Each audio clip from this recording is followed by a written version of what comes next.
May mga tanong tungkol sa tunay na bokasyon.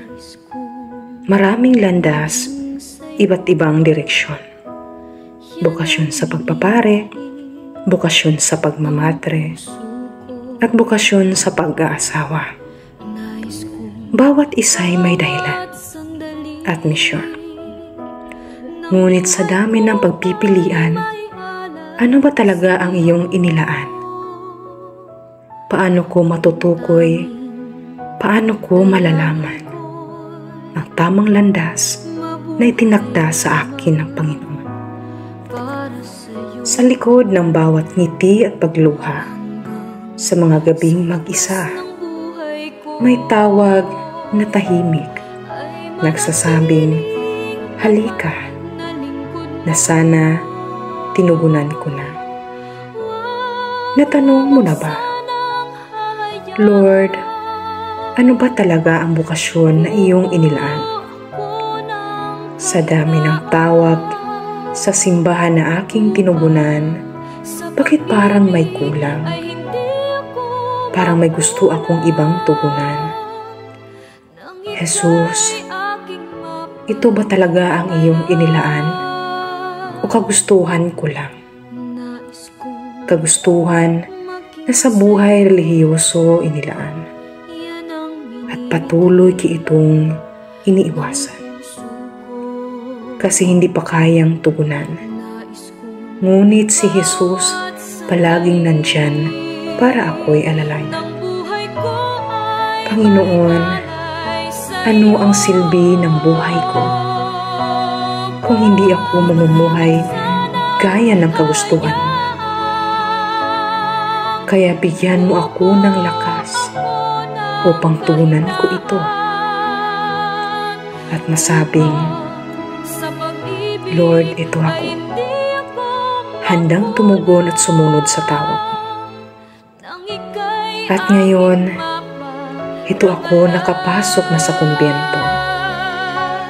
Sa pintuang dati tanong kong, karapat-dapat ba ako? Ang paligid ay tahimik, ngunit sa puso'y tila may di pa humuhupang bagyo. Hindi madali ang landas, may luha, may pangamba. Ngunit sa kabila ng dilim, may liwanag na patuloy na gumigising. Mga yapak ko'y kasabay ang bawat dasal, habang ang mga pader ay saksi sa mga luha. At dito, unti-unting tutuklasin ang tunay na pagkatao.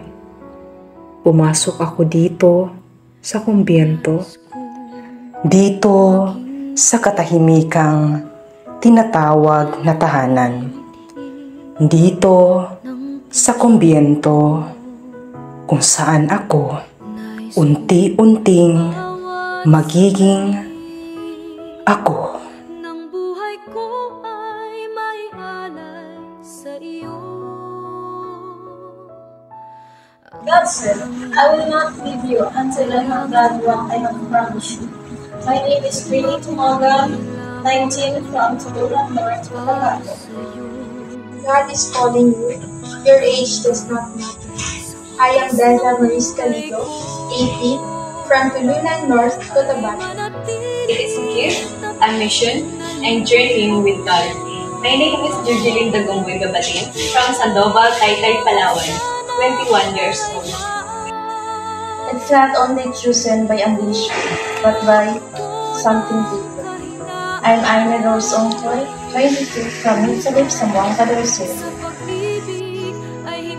A God's call, a gentle whisper, and a profound purpose. I am Joyce Ancaday, 25 years old, from Tagnacogon. I do believe when the time is right, the Lord Himself will make a way to get you there. I'm Irish Jane Guillo from Angono, Rizal. I'm 27 years old. With God, all things are possible. I'm Jennifer Galayo from Pulilan, Bulacan, 33 years old. Nang buhay ko